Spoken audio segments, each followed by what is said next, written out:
If it's your first morning here, we're glad that you're here.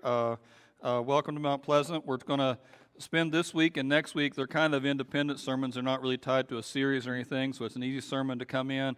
Hopefully, I can make my point here quickly, and if you're here, give you some idea about what is the church that we stand for, because that's kind of what we wanted to talk about today too.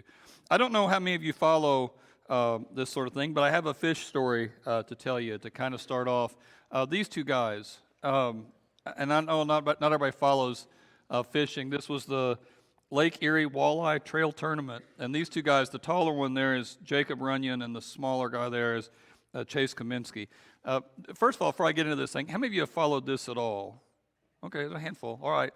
It's a fascinating story. I think it's fascinating. There was cheating. Yeah, gasp.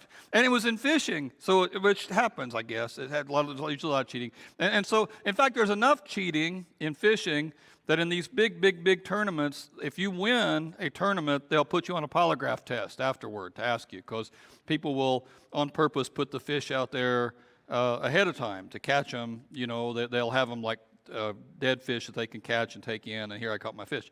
And so they're and a lot of money trading hands. I mean, if you win an event in there, one of the events in this Lake Erie Walleye Trail Tournament was a new boat. It's like a $150,000 boat that you could win. So I mean, there's some real money changing hands. And normally in fishing, you don't see one team just win all the deals. You don't see that happen very often because of the fish. I mean, you can do everything right, but the fish may not cooperate, the weather may not cooperate, anything can go wrong. And so it's just rare to see somebody rack up a lot of wins, but these guys were just killing it. So much so that people started murmuring that they were cheating.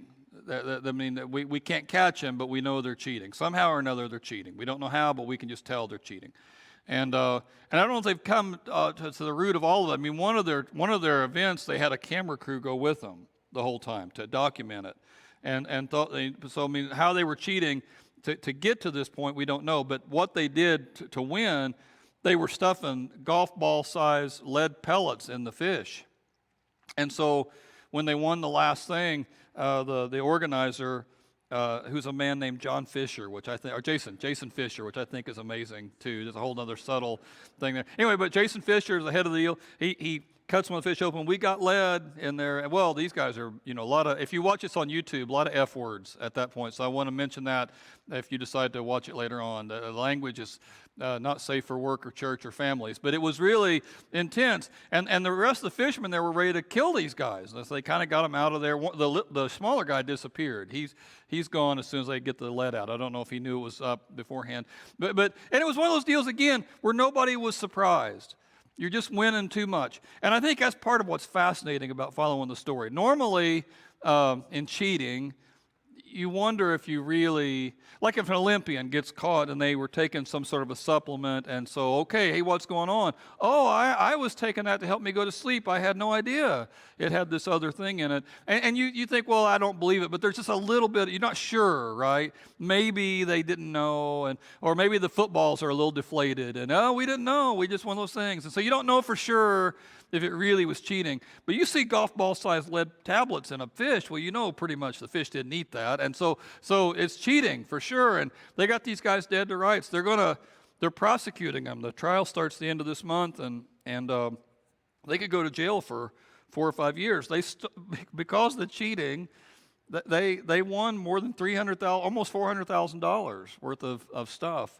And again, it just got greedy. If they had just cheated a little, maybe they wouldn't have been caught. But because they won so much, everybody knew nobody's that good. Nobody's that good. Something's going on. And it's that thought. That's what, for the sermon, that's why I'm bringing it up. There's nobody that good. Somebody's cheating. That's why I tied this deal to that. When Christians get accused of doing something shady, normally the accusation made against a Christian is, you're hypocrites. You're hypocrites. There's no way you're doing all the things you're talking about. And so the outside of the church world delights when especially a great leader is caught doing something foolish. Because clearly you guys don't really believe this. Nobody really believes this. And see, proves you're all just hypocrites, you're all just lying, you're all just pretending. And certainly nobody wants to be called a hypocrite, right? And it comes mostly, usually when it comes, it hits somebody who has been kind of outspoken and judgmental about other people's problems while all the time hiding their own. And so the solution ought to be more authenticity. Just be authentic. Just be authentic. It doesn't mean you can't have an opinion about the things that people do, or certainly about the things that you do. It means doesn't mean you can't say, I think our country is on a bad path, or those kinds of things. You can certainly say those things. But you say them without judgment. You're full of grace, because you know that in the right situation, you're capable of a lot of stupid behavior. I mean, in the right situation that you could maybe be in a hole just as deep as the other person. So as a Christian, the solution is to be more authentic.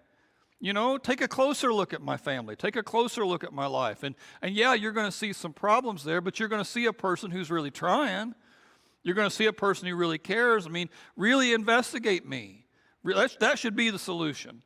But what I found sometimes with Christians is the solution they opt for is more of an apathy. Yeah, I'm a Christian, but I'm not nuts about it like some people. Yeah, I believe, but I don't take it too seriously, Or I believe, but it doesn't occupy every part of my life. And I know the temptation of that. When I first became a Christian, that was tempting. In the high school, nobody at the high school cared that you went to church, but they did care if you got real serious about your faith, if you were talking about it a lot. People did care about that, and you could lose a lot of popularity. You could lose a lot of friends. You could not get invited to all the right events. And so you learned how to be a double agent in school. And as an adult, you've learned how to maybe hide your faith. We learn not to talk about religion or politics, and we can kind of keep this part quiet because we don't want to offend anybody. And if they do corner us, what do you believe? Well, I believe it, but I don't get crazy about it. It's just and it's more of an apathy. And my fear with that, and I think the motive for it, again, comes because you don't want to be exposed as a hypocrite. The motive is I don't want people to think that I'm fake, so I'll only do what I really feel. And of course, if you live that way, then you'll probably not do anything real powerful for Christ. Imagine if an athlete did that to his coach. Coach, if I don't feel it, I just can't push. I'm only going to push as long as I feel it, Or if a student did that, I'm only going to study hard when I really feel like studying. If I don't feel, I don't want to be fake. Everybody think I'm fake. You know what you call a student like that? A D+ student is what you call a student like that. They're not going to achieve. In order to have the life that you really want, sometimes you have to push yourself far beyond what you really want to do, what you really feel. And that's not being fake, that's just being disciplined. And so as a Christian, we can't always take the path of, nobody wants to get accused of cheating. Nobody wants to get accused of being fake, but we can't choose a path of apathy, or we'll never ever become the people that we want to be. No, to me, the solution is more authenticity, more passion, as we continue to pursue God's very best for us, as we continue to pursue what God has in mind for us to be. So I just wanted to focus on a couple verses, really just three, these three. Ephesians chapter 5, verse 8 through 10. It says, you were once darkness, Paul says, but now you're light in the Lord. So live as children as light. And for the fruit of the light, he says, is goodness and righteousness and truth. Find out what pleases the Lord. I just want to focus on that verse. I think it's a cool section anyway. There's a lot of cool stuff in it, but I just wanted to kind of highlight a couple things. The first one is this, you're light. What I would expect Paul to say here is, try to be like light. It's a complicated world we live in, a lot of darkness. Try to do the right thing. Do the best you can. That's what I would expect Paul to say, but he doesn't say that. He says you are light. You're already there. Now, a lot of the Ephesians, if I were to say it to you, Mount Pleasant, you are light, you are saints, you are holy. You might say back to me, well, I don't feel very holy, or I don't feel very much like light. I don't feel like a saint at all. And that language, of course, puts alarms off in your head. I don't want anybody thinking I'm a hypocrite. Anybody think I'm cheating? No, you're doing too good. Clearly something's up. But Paul doesn't seem to be scared about that. Paul says as soon as you became a believer in Christ, you were moved. You were darkness. Now you're light. You were lost, and now you're in Christ. Like if this page here is my life, and this is Christ, well, I'm in Christ now. So wherever I go, he goes. And whatever he wants to do is what I want to do. I'm still me, but I'm in Christ. And he says, you're light. You're not like you used to be. You're different now. You're not who you used to be, and you're not supposed to think like you used to think and do those things. You're light now. So live as children of light. Max Lucado has a story, and I don't usually like to use Max Lucado stories because they're kind of corny, and this one's kind of corny too. But he tells a story about the electricity going off in his house, and he goes back to a back closet, and he gets some candles to take out. As he's walking out with the candles say, "We're not going out there," and which kind of shocked him because the candles are talking. "Hey, what's going on?" And the candle says, "Yeah, we're not going out there." And the first candle says, "I'm not prepared for that. I've been reading about how to be better, but I can't be a light yet." And the second one says, "Well, I've got some sin issues in my own life. I can't go out there and be light." And the third one says, "Well, that's not my gift. My gift is to encourage others to go be light. My gift's not to go do it myself." And they all had excuses. And so finally Lucado lays the candles down and goes back out, and his wife says, "Where's the candles?" And he said, "Well, he didn't want to come." And she said, "Oh, they're church candles." Like I said, it's a little corny. But the point, right, I think is a good one. I think as Christians, we're told to be a certain thing, and yet we have all sorts of reasons why we can't. Right? If I say that you need to go out and share your faith, that you need to go be a light in a dark world, immediately the excuses come into the head. Well, I'm not gifted for that. I wouldn't know what to say. I'm not one of those kind of guys, you know. I'm not one of those who are fired up. I don't know enough, but you do. You know who Jesus is, so tell him. So tell him. Live like it. You were dark, and now you're light. You already know and have enough. And then the same verse here, towards the end, he says the fruit of the light is goodness and righteousness and truth. All three of these words are action words, but they're not so much feeling words, right? It doesn't matter if you feel good. It just matters if you are good. It doesn't matter if you feel righteous. It just matters if you are righteous. Are you doing what you're supposed to do? They're all decision words. They're all action words.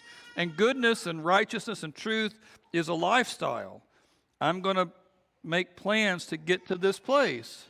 Again, thinking of the athletic metaphor, an athlete might not feel like they can do it at all, right? They might, or no, let's go a different direction. An athlete might talk a good game. An athlete might say, "Oh yeah, I'm a great athlete." I remember we at camp one year, one of the youth, it was a long time ago, I was in Tennessee, one of the youth groups came, and the 5 kids in the youth group who were all friends, they all had like NBA jerseys on when they got to we were play ball in the afternoon. They're all wearing NBA jerseys. And it's like, oh, okay, here we go. Here's somebody serious. Well, they were terrible. You know, just terrible players. Not one of them could do anything, and they're watching the ball as they're dribbling. Just awful kind of stuff. But they all looked good until we actually started playing. You wouldn't know, right? But it doesn't matter what you look like. You either are or you aren't. Well, Paul talking in Ephesians here, goodness, righteousness, truth. Just be disciplined. Just be disciplined. It doesn't mean you have it all figured out. This is just where I want to go. You know, a person decides to get in shape and they go to the gym and the guy at the front door says, "You can't come in here. You're not in shape." Well, I know I want to get in shape. No. No hypocrites here. It's not hypocrite to want to get in shape. That's just discipline, right?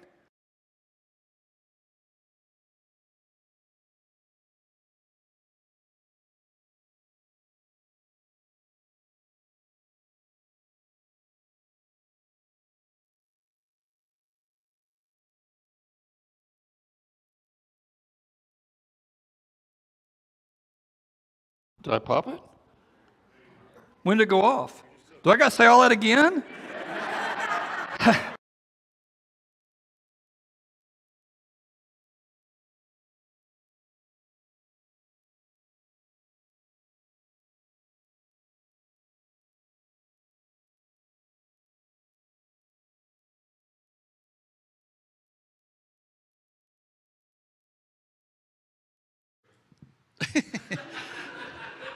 Good morning.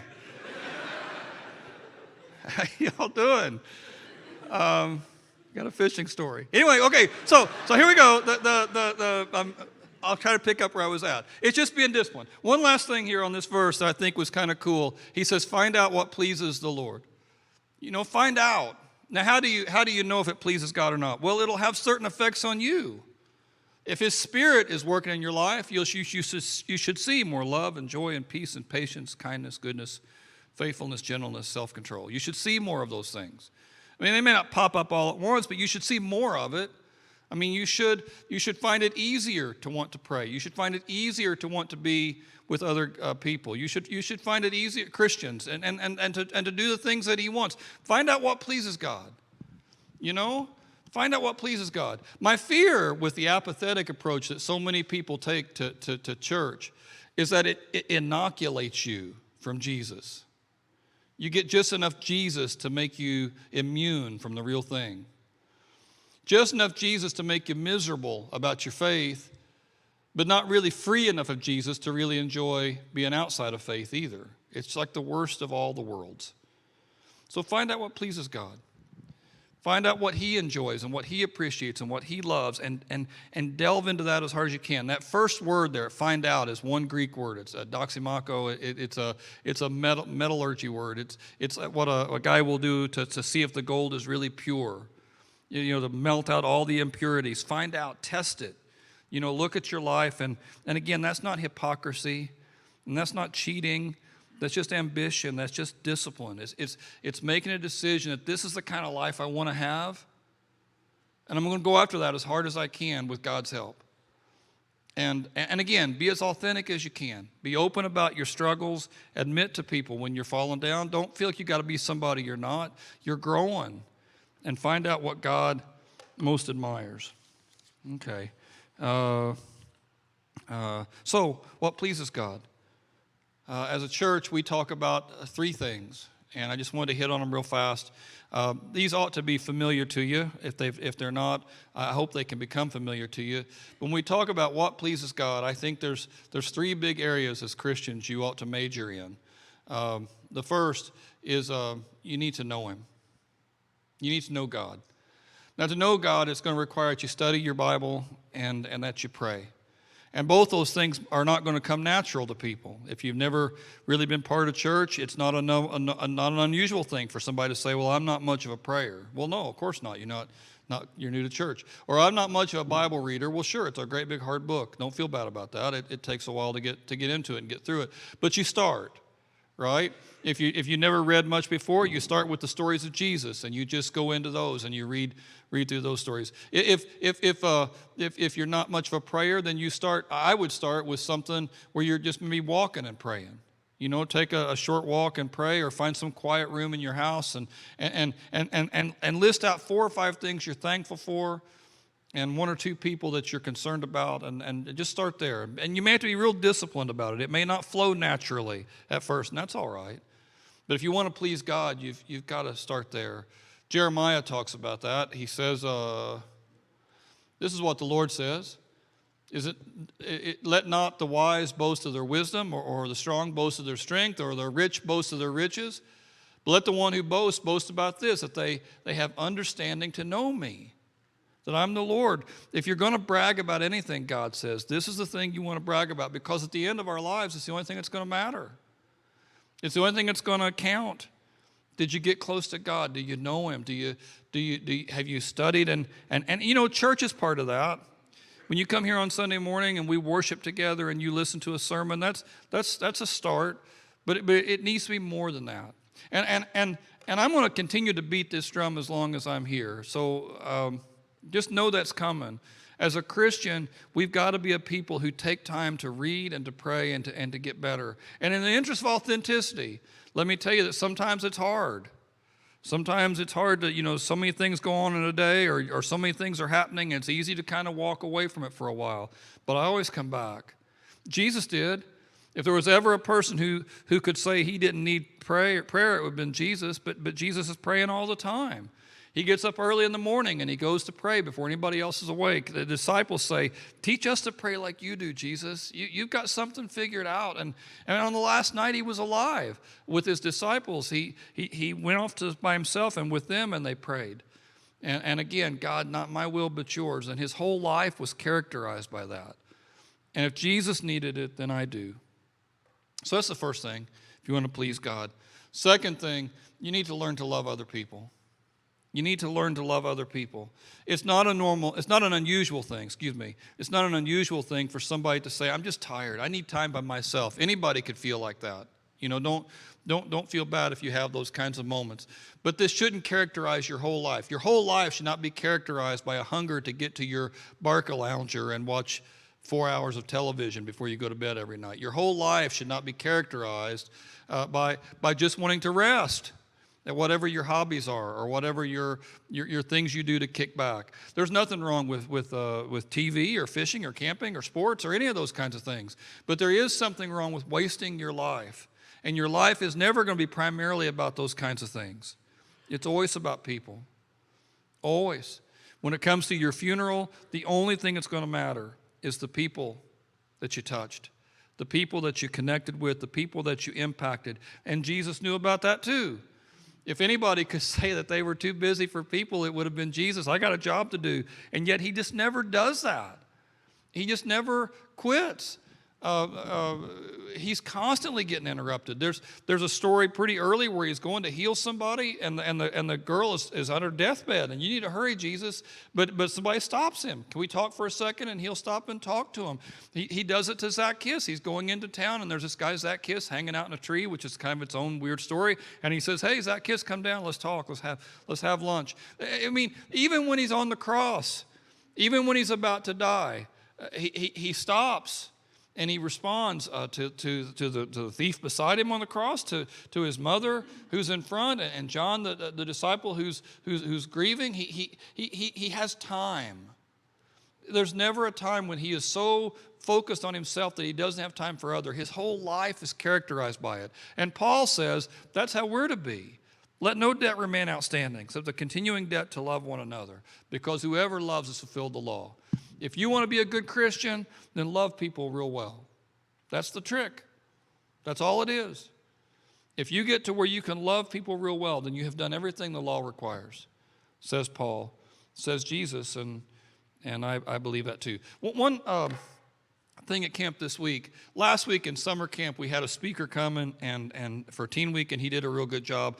But he made a throwaway, what I thought was kind of a throwaway line in the middle of one of his sermons. And I've been talked to about it 4 or 5 times, and a couple times in the last week, which is weird because now we're 5 months away from Teen Week. And I had 2 different people this last week remind me about this thing that the guy said in his sermon.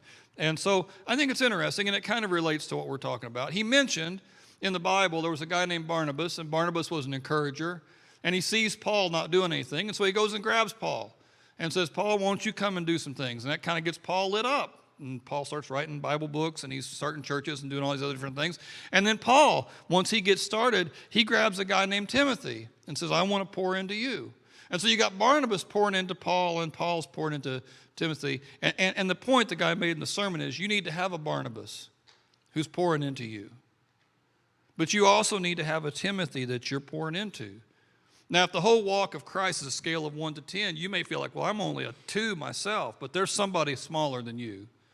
There's somebody who's getting started, and they're even less experienced. And so you need to find somebody and bring them along. You need to invest in other people. And you need to be disciplined about it. Like here's somebody that I'm hoping to bring along. It can be a family member. It can be, it probably might be a friend already, and that's okay. You don't have to go seek somebody brand new, but it's just trying to pour what you know into someone else. But you also need somebody above you who's done it too, who's already been those things, and who cares about you, and who loves you, and who encourages you. And Jesus did all that.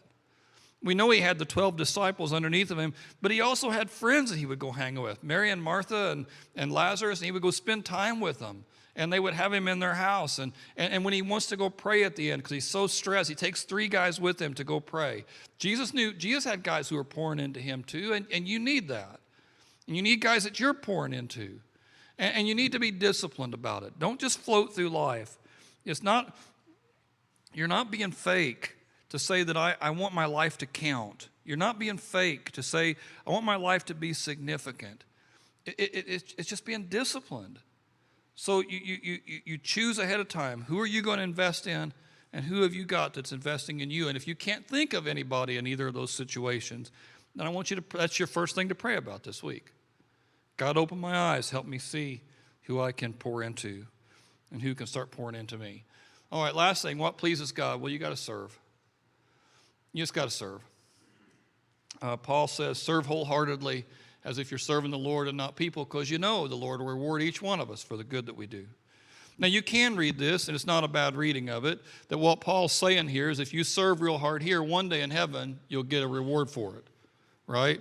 Like I'll have one level of mansion, and Gabe will have a different level, and if I serve more than Gabe, my mansion will be bigger, and if he serves more than me, then his will be bigger, right? I don't think that's what he's saying. I don't think that's what Paul's saying here at all. I think the reward is in this life. I think he starts changing you, and I think it comes when we serve. I think it comes when we take the gifts and the blessings that God has given us and we leverage them to bless other people. If you want to please God, you've got to learn to serve. And not just serve, but serve wholeheartedly. Just to take an example. Downstairs, there's lots of volunteers who volunteer for the kids ministry, like all the different ministries that we do. And there's lots of people who are volunteering for that, and they're doing the best they can in there. I'm sure they are. But some people, if you were to ask them deep down, they feel like they're just filling a hole. They needed a person to teach. I agreed to teach. Here I'm teaching, and that's what I do. And it means nothing more than that. They're just filling a hole. They're putting in their time. Julia says, hey, can you serve in the kids ministry 1 week a month? And then yeah, I can do that. So they've put their time in. But if that's all you see it as you putting your time in, it's the easiest commitment in the world to break. If all you're doing is filling a hole, then anything in the world can get in the way of it. I mean, I just was wanting to go on a trip this weekend, or I got some family in, or I got kind of a head cold. Now that head cold wouldn't stop you from anything else in the world, but I just don't feel like I want to give it to the children, and so you back out of it, because again, if you're just filling a hole, then anybody can fill a hole, right? If you're just filling a hole, anybody can fill a hole. But if you're serving wholeheartedly, well, it just feels different. Sometimes I'll talk to a teacher down there who's serving wholeheartedly, and I say, how are you able to get up for this like you do every week? And they will say, with great consistency, if I ask this question, the person will say, I get more out of it than they do. I learn more than they learn. I mean, I wouldn't miss this for anything in the world. And it's not just like that with the kids ministry. It's like that with any ministry. I mean, you'll see somebody who's doing some project around here. Man, how are you doing all this? Man, I love this stuff.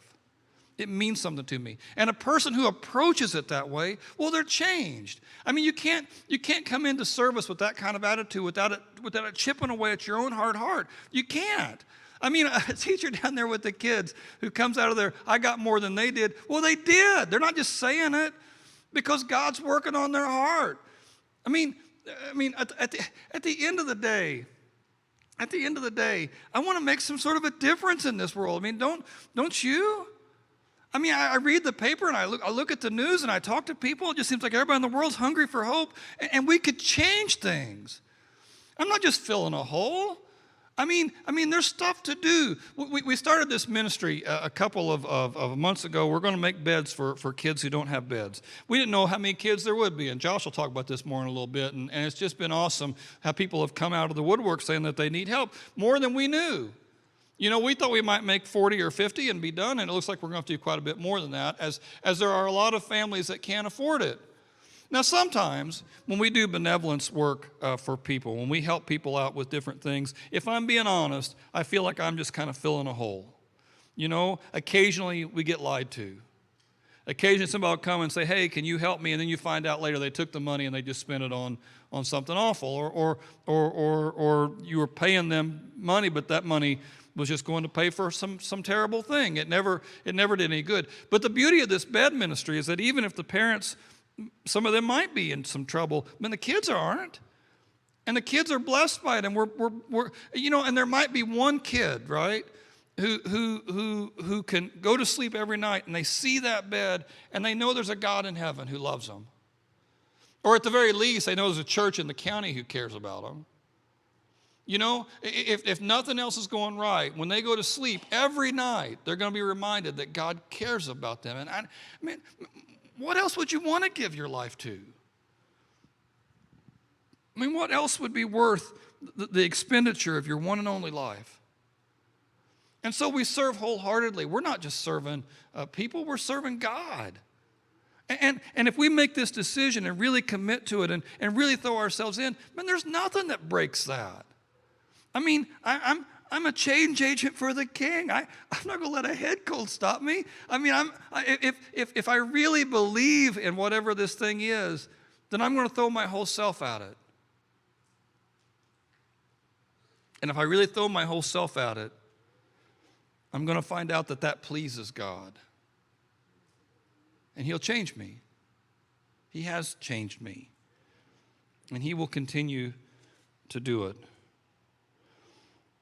We commit like Jesus did. You know, Jesus washed feet, and Jesus lived poor. And as Jesus became famous, He certainly wouldn't have had to stay poor. You know, He could have taken all that money and built Himself a nice house and gotten very comfortable. But He never does. I have so much to learn about wholehearted service by just following Jesus' example. And so I want to be like Him in that too. And I want to find out what pleases God. You know, when I make that commitment to follow Him, He starts pouring His Spirit into my heart. And I have more love and joy and peace and patience. I start becoming somebody different. I start seeing the world different. Left to my own devices, and even in church, I can be kind of lonely and angry and distant. But when I really am pouring myself into my daily time with God, deep relationships here at the church, and a ministry that matters to me and to others, that's the best life. The reason why I keep beating this drum is it's the best life. As we wind down here, and our sermon is almost over, I want to tell you that it's possible that one of you has some issue that you need to get right with God. And it may not be anything I was talking about. It may be something else altogether. And I want you to know that this stuff is too important, too pressing to keep putting it off. So take some time today to pray. At the end of the service, we're going to sing a couple of songs. And if you need to pray, there will be people on both sides who you can pray with. And just go ask them. You don't say anything. Just, hey, pray for me, and they'll pray for you. If you need to make a decision, you can say, I need to get right with God, and they'll help you walk through the steps you need to do to make the next step. If you say, well, I don't want to walk up in front where people might see me, there will be somebody back by the back door, and you can go to them, and they'll probably have a name tag on there, and you can say, hey, would you pray for me? And they'll take you to one of the side rooms there, and they'll pray with you, and we can use that too as a chance. But take advantage of the moment, right? Sing with passion. Ask God to move in your heart, to really break down the walls. Give everything you have to this moment.